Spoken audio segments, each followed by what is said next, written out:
Welcome to the Unitarian Universalist Church of Utica. I'm Barbara Freeman, Clerk of the Board of Trustees. Whether you are visiting for the first time or have been a member for many years, you are welcome here. Whatever faiths you have known, if any, you are welcome here. Whoever you are and whomever you love, you are welcome here. We are invited to bring our whole selves to this worship service, our doubts as well as our convictions, the pain and joy we have known, our longing for connection and understanding. Every part of you is welcome here. Our congregation acknowledges that the land on which UU Utica is situated is the ancestral land of the Oneida Nation, one of the original nations of the Haudenosaunee, or Iroquois people. If you are visiting us for the first time, either in person or online, we are glad you have joined us. We would love to learn more about you and connect you with our newsletter if you like. There will be a link to the chat to a form that we hope any online visitors would fill out. And we hope you will stay for informal conversation in breakout groups after the service or for our coffee hour that has been generously brought in the back. Now we will hear from Mary McGurl.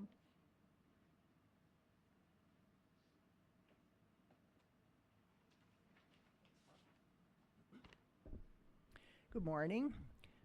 Thank you for the invitation for me to briefly share why I'm a member of this church. For me, it's two things. It's both a spiritual thing and the fact that we recognize that being your authentic self is always a good thing. Like many of us, I came from a parochial religious upbringing. Seeking more spiritual depth than my church was willing to provide, I went on something of a quest. And fortunately, I stumbled in here one Sunday morning about 13 years ago, and I never looked back.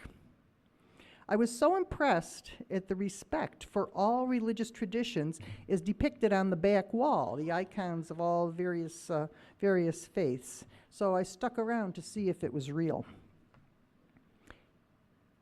Happily, here, I found a unique recognition that all these religious traditions, at their central core, originally came from the same heartfelt place.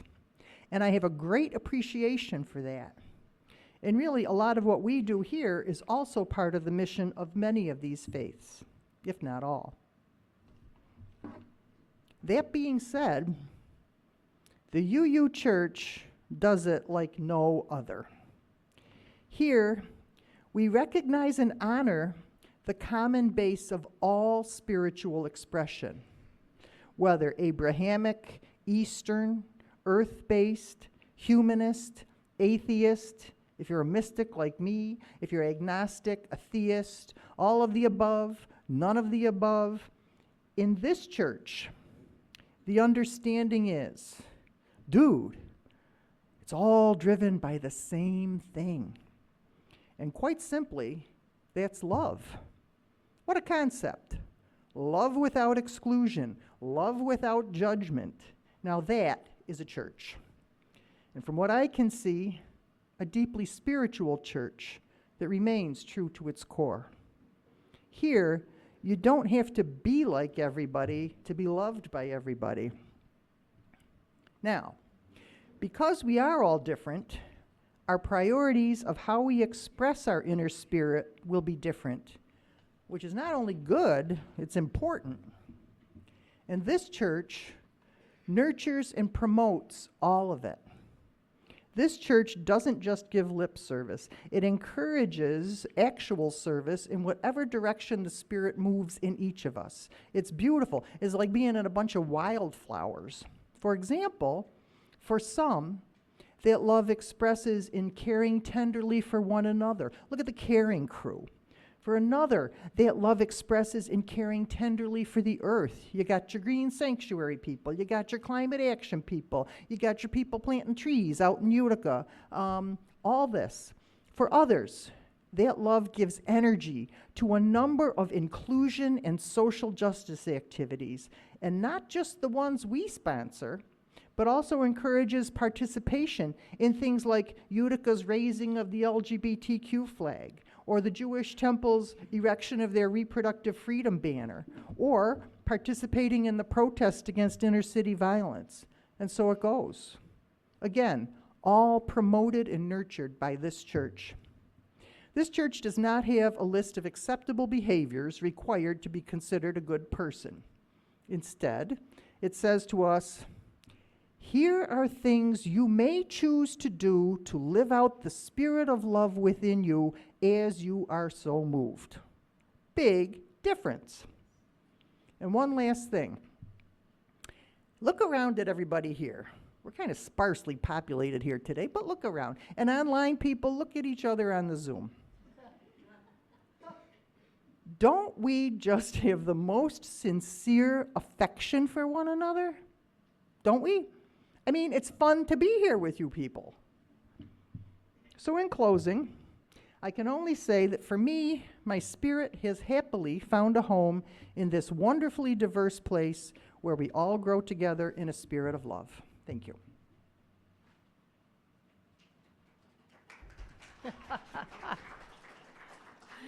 Thank you, Mary. Our guest speaker that you will hear from later this morning is Jason Townsend. After 10 plus years working for and managing farms in Pennsylvania, the Finger Lakes, and California's Central Valley, Jason and family settled into Oneida County.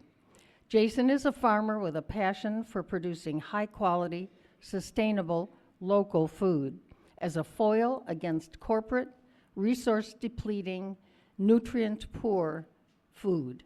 He is also an ecologist and a teacher. Along with his wife and 2 children, they own 2 properties, a largely wooded 10-acre property in Clinton with greenhouses, a maple syrup operation, and some woodland farming, and a larger open 12-acre property on a slope on Paris Hill on the Sequoia-New Hartford border. They have their 400-tree organic orchard and grow about 2 acres of organic vegetables each year. The rest of the land is kept in cover crop to renew organic matter.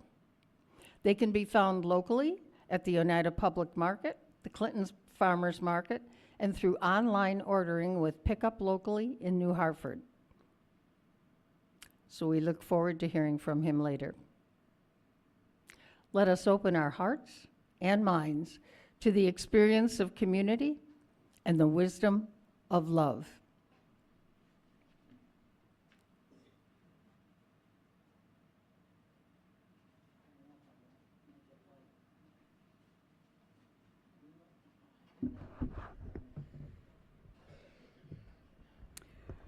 We light our chalice as a symbol of gratitude as we celebrate the abundance of our lives. In this sanctuary, we harvest bushels of strength for one another and offer our crop with the hands of compassion and generosity. In the authentic, gentle manner of our connections, we cultivate a simple sweetness to brighten our spirits. And our chalice lighting was brought to us today by Katie Gelfand. We will now sing, as we are able, our hymn number 174, and please stand as you are able.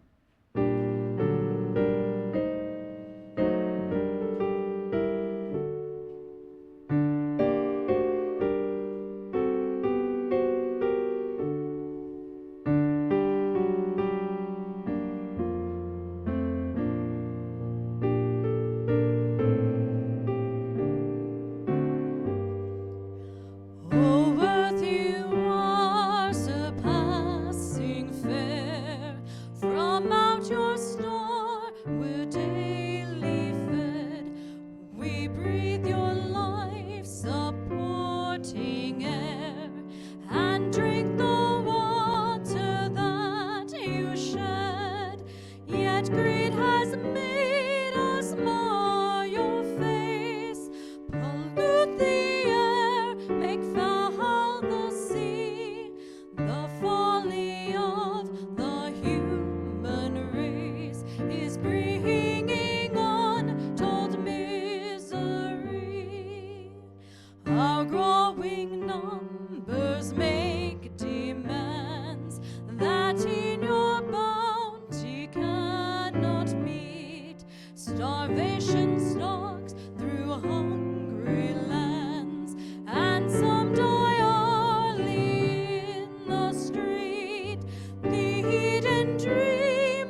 This call to worship is a reading by Lori Stevens, Unitarian Universalist ministerial candidate. When we honor and nourish the medicinal ecosystem of food, the soil will moisten and darken. The water will clear and flow. The air will dance and cleanse. If we restore what we have harmed, all will heal and flourish.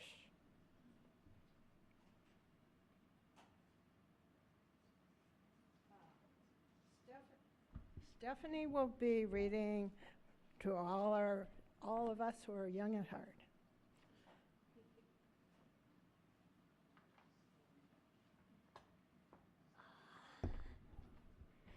Good morning. Our story for today is called PB&J Hooray! Does anyone here like peanut butter and jelly sandwiches? Yeah. PB&J Hooray, and this is by Janet Nolan and illustrated by Julia Patton, and it's about how you get a peanut butter and jelly sandwich if you are not lucky enough to have a local farmer deliver things directly to you. Peanut butter, jelly, bread. PB&J, hooray! Easy to make, yummy to eat. But where does the food come from? The grocery store. Bread in the bread aisle, peanut butter stacked on shelves, jars of jelly lined up in a row.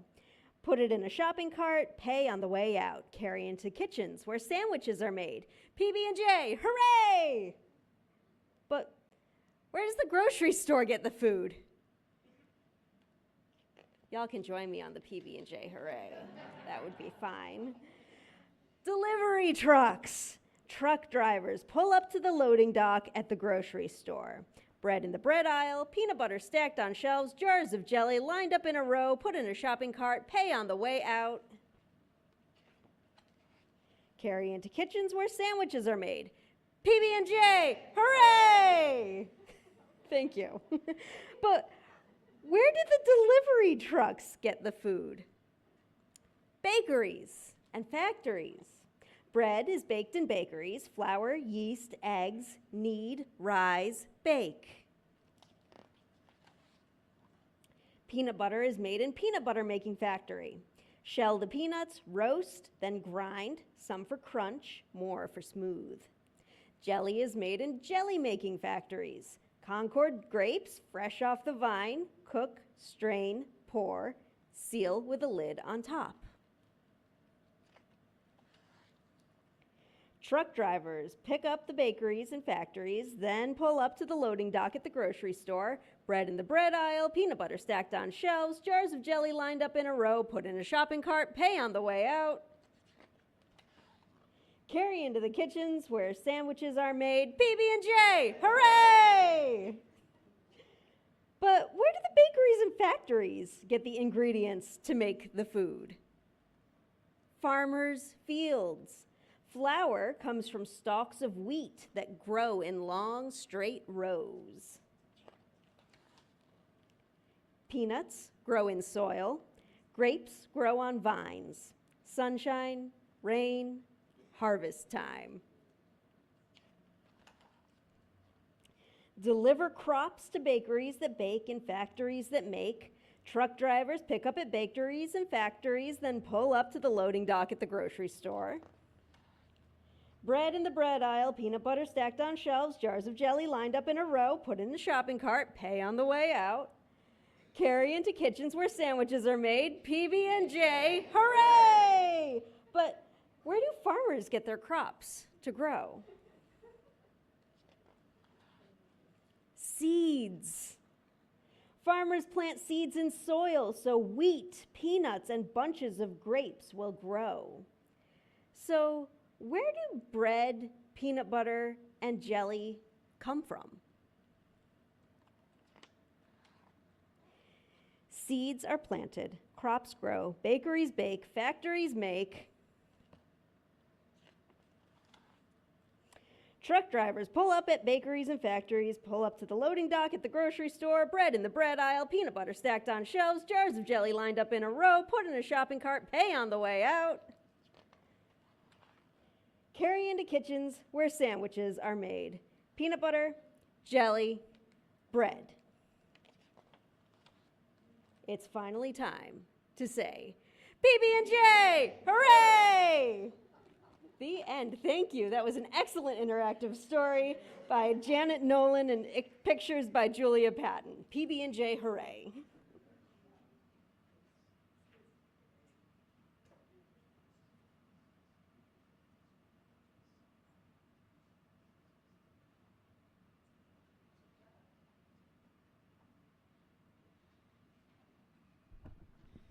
Hello, I'm Deborah Hagenbuck.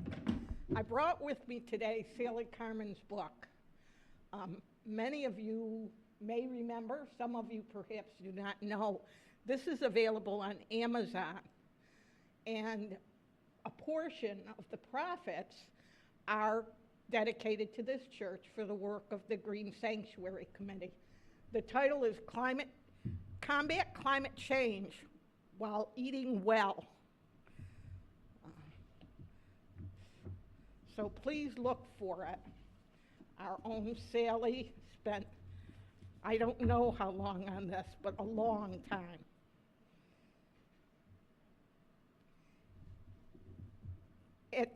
Beginning at chapter 1, there is a writing by J. Hagenbuck. There is unity to all things in the universe, and the light of the Spirit shines in all things. Each action taken, each thought conceived, affects all else, and thus we are all co-creators of the reality around us. May we therefore, with conscious recognition and humility, understand that our choices and how to grow and consume the food we need to live well will, for better or worse, affect the earth, our interdependent web of life, and the universe in which we live.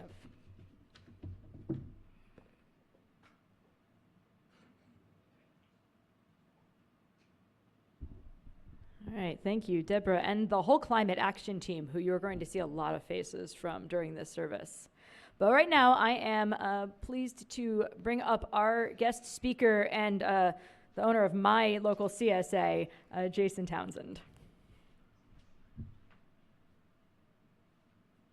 Well, I wanted to say thank you for the opportunity to reflect a little on local sustainable agriculture this morning. And I thought in expressing what sustainable agriculture means to me as a practicing farmer here in Oneida County, I'd start out with just a few contrasts. And I think right off the bat, admittedly, to source local sustainable foods is a bit more effort. It's not on the shelves of the Hannaford, not necessarily on the shelves at Chinatry or Price Chopper. It's admittedly a bit more money, at least a little bit, maybe not terribly much more.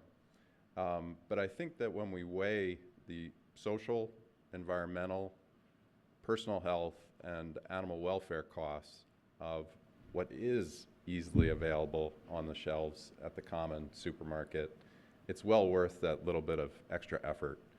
So I thought with the little bit of time that I have here this morning, I could make some contrasts between what we think of as sustainable local agriculture and then the bulk of agriculture in the United States, what the vast majority of what's easily available to us is composed of. So to start, I took some statistics from the United States Department of Agriculture in terms of fruits and vegetables. 50% of all fruits and vegetables that are available to us in the United States come from California. That's a long way to go, and that includes 95% of celery, 89% of cauliflower, 70% of broccoli, 71% of spinach, 69% of all the carrots on the shelves, all from the state of California. And as we all know, it's a very drought-prone state, currently in a very extended drought period. And the only way all this food is grown is courtesy of the world's largest irrigation projects, which I lived there for 3 years, which have dramatically altered the ecology of the Sierra Nevada mountains and the Central Valley, and really transformed them from a wild ecosystem into one that's a man-made plumbing system for the sake of agriculture. That agriculture is also based on diesel-powered tractors. It's based on an industry of chemical fertilizers and pesticides to keep that production going. And it's particularly dependent on diesel-powered refrigerated trucks to get all that food the 1,000 to 3,000 miles from California to population centers in the East and in the Midwest. The average tonnage per year leaving California for East Coast supermarkets is 36 million tons of produce plopped onto refrigerated diesel trucks that travel between 1,000 and 3,000 miles. So I think in reflecting on the climate impacts of that movement of these products, it's obvious what contribution that is to the CO2 in the atmosphere. Furthermore, we've become so reliant in conventional agriculture in contrast to sustainable, organic, local agriculture. We've become so reliant on chemicals to the point where I consulted recently at UMass Amherst, fairly liberal, publicly funded university, their small fruit management guide for growing strawberries, something that we all love to eat here in June in the Northeast. And I found that their manual was just chock full of chemicals that they recommend putting on those strawberries. Pre-planting, there were 15 different formulations of chemicals. First year, there were 47 different chemicals they recommended putting on those strawberries. The second year, early in the season, 65. The second year before bloom, 65 chemical formulations. Full bloom, 15 formulations, and then it gets even scarier. At fruit set, 39 different chemicals available to the farmer to fend off pests and disease. And then amazingly, quote, within 4 days of harvest, right through harvest, 46 different chemical formulations available to be sprayed on those strawberries. And that's why the Environmental Working Group always puts out that dirty dozen list you might be aware of the 12 fruits and vegetables that you really probably want to avoid if they're conventionally grown, and strawberries is always at the top of the list. Now, they can be grown organically, they can be grown locally. It just takes some different approaches to what's become very common, publicly funded information that gets put out there for farmers. There was nothing in this UMass Amherst guide relevant to an organic small-scale farmer, unfortunately. I also, as a farmer, subscribe to newsletters from Cornell Cooperative Extension. Its job is to take university research and translate it for public use and for farmer use. And in the summer, I'm always shocked by what they recommend. Very little of it honestly becomes relevant to my farm. For instance, this was last July for sweet corn. The extension agent wrote that, quote, "There are some weeds out there. Our go-to tank mix continues to be Armazon or Impact, same active ingredients, plus atrazine, methylated seed oil, and a nitrogen source, either spray-grade ammonium sulfate or 32% liquid nitrogen." And it goes on in that vein, chemical after chemical. And I'll just read one more because it has to do with just growing pumpkins, just a simple act of growing pumpkins for most growers. "This is a reminder for your herbicide options. I still recommend a post-plant pre-emergent application with a minimum 2-way combination, or even better, a 3-way combo of Sandia Profine, plus 1 pint of Dual Magnum, a pint of Command." You could see the branding of these chemicals. They're all sort of like, a military terminology. There's also Strategy, which is a premix of Curbit and Command. Reflex is also labeled, but please see the special local needs label. Don't use it on butternut, exclamation point, with no explanation why one might not want to use it on butternut squash. He goes on to say that, a number of these other sort of military style named chemicals. Syngenta has in place the ability to sign a liability waiver form to use them on pumpkin and winter squash, but know that pumpkin and winter squash are not on the Dual Magnum label. If you need the label, you must leave a 12-inch untreated band directly over the row. And when we think about a farmer not making a ton of money, up against weather, up against time constraints, one has to ask, are they even reading these specifics of the label, or are they just taking a chemical off the shelf and spraying it? So these kind of intricacies that the extension agent is trying to express to them as an ostensibly safe way to spray these chemicals, one has to wonder if that even takes place. So this is what's become just so common in conventional agriculture with vegetables in particular. And just a few statistics about meat as well, which is locally available. The USDA last took statistics between 1997 and 2017. During that time period, dairy farms went from 125,000 in the United States down to 55,000. Pork producers went from 125,000 individual farms down to 66,000. Now, the food supply of both of those products didn't change during that time period, but the number of producers did. And so it's the corporatization of agriculture such that 4 companies now control 85% of meat production in the United States. So that stocked shelf at Chinatries or Hannaford, it looks beautiful, but when you start to think about the social, environmental, economic impacts, it becomes less appealing to pick up those particular items. The trend in agriculture is towards these confinement facilities for all animals. The EPA monitors these. There's now 21,000 confinement facilities that the EPA considers large in the United States. The median number of cows in those facilities is 1,200, always in confinement their entire life, always indoors. Pigs is 4,500, so a single structure with 4,500 pigs in it. These facilities create waste rivaling the output from cities, but it's largely unregulated, the waste that comes out. So this was all to try to draw a contrast with what we do sustainably and locally. And what I brought today that I can leave for everyone is a list of the small-scale sustainable farms from which, in thinking about this idea of small steps, I love the phrase relentless incrementalism. There was someone in charge of facilities at Hamilton who used to always use that phrase at Hamilton College. He was in charge of gradually improving the ecological footprint of the buildings so that they were more climate smart, little by little over time. And he always said, look, we're not going to do this all at once.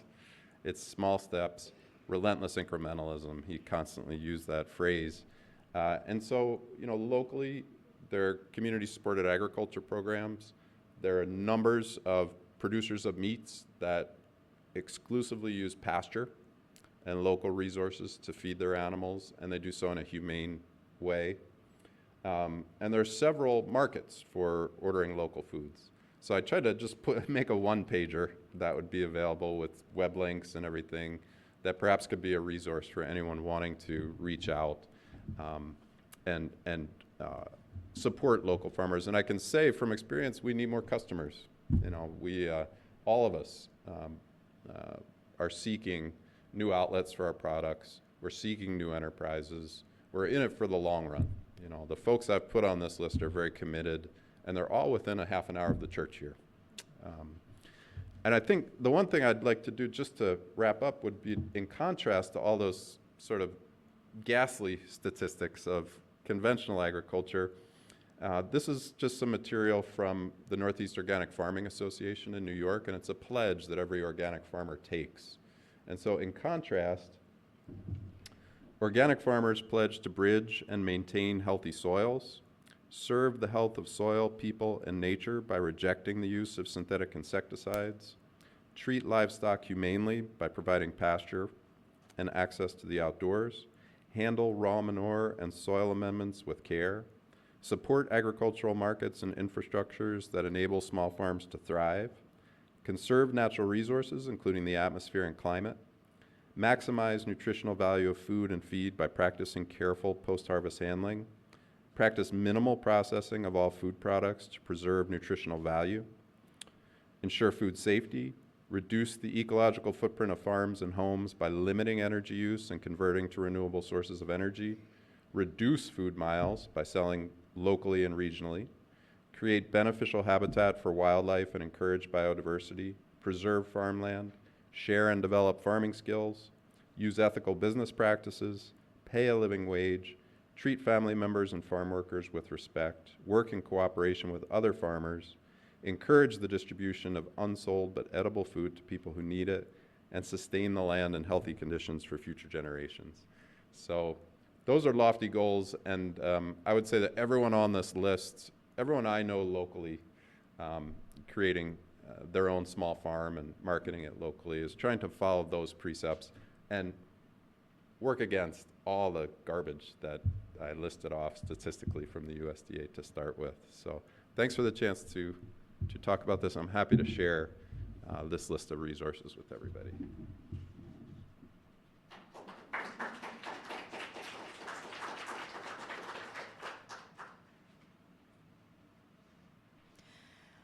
All right, thank you so much, Jason. Now invite everybody to join in singing our second hymn, 1052, The Oneness of Everything.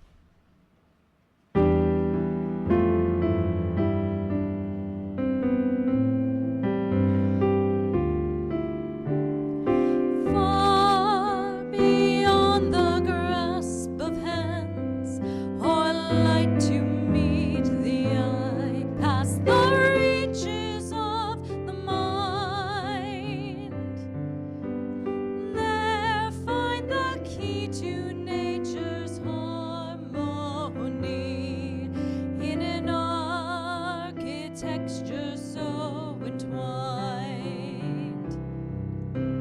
Like the birds whose patterns grace the sky and carry all who join in love expanding, the message of peace will rise in flight, taking the weight of the world upon its wings, in the oneness of everything. Peace is in the dance of trees who stir before the first breath of wind is yet perceived. Trust in the song becoming one with the dance, and all mysteries can be believed. Songs of lives long past that touch our own are written in the earth ever giving, and now to maintain the harmony, give to us all lives worth living, for the oneness of everything. Still we seek to find a truth that we might understand and reduce to terms defined, vast and immeasurable time and space, and so overwhelmingly designed. Oh, passing years, as might I know the faith that winters in the heart, to be reborn in spring, to hear and to feel the pulse of life, enters my soul as a song to sing of the oneness of everything.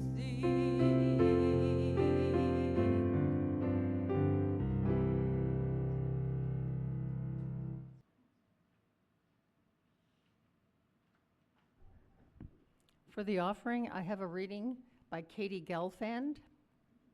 May we be grateful for the ways we nourish and uplift each other, for it is the sharing of this hallowed time together that sustains us. And the gifts that we give sustain this UU Church's vision and its work. The ushers may now come forward.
We extinguish this flame, but not the light of truth, the warmth of community, or the fire of commitment.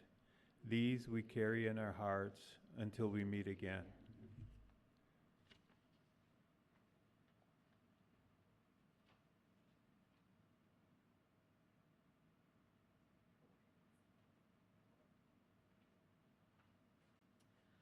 Today's benediction is actually different than in our order of service. The words come from the sustainable food advocate Alice Waters. You may remember that in the early 1990s, she founded the Edible Schoolyard program in California, which has become the model for doing organic foods for school lunches, and also was the inspiration for Michelle Obama's organic vegetable garden at the White House. So what Alice says is, we eat every day, and if we do it in a way that doesn't recognize value, it's contributing to the destruction of culture and agriculture. But if it's done with focus and care, it can be a wonderful thing. It changes the quality of life. So enjoy some vegetables today, organic ones.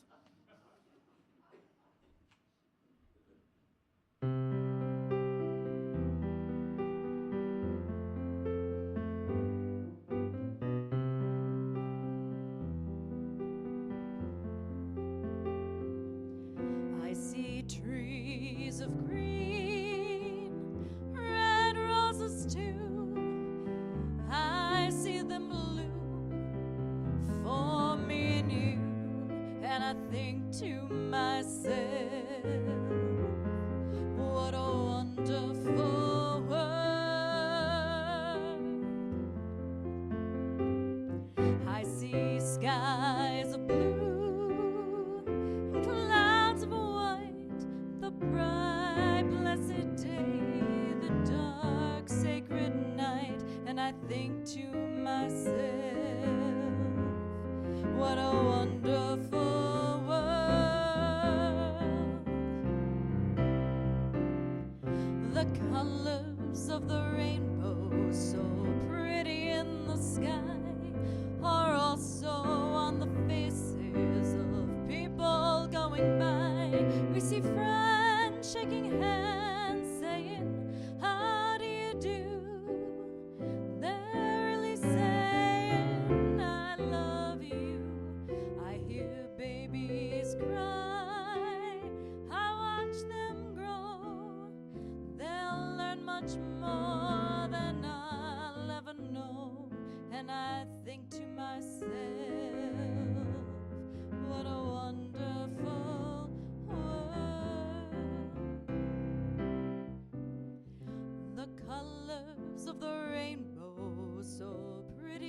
sky or also on the faces of people going by. I see friends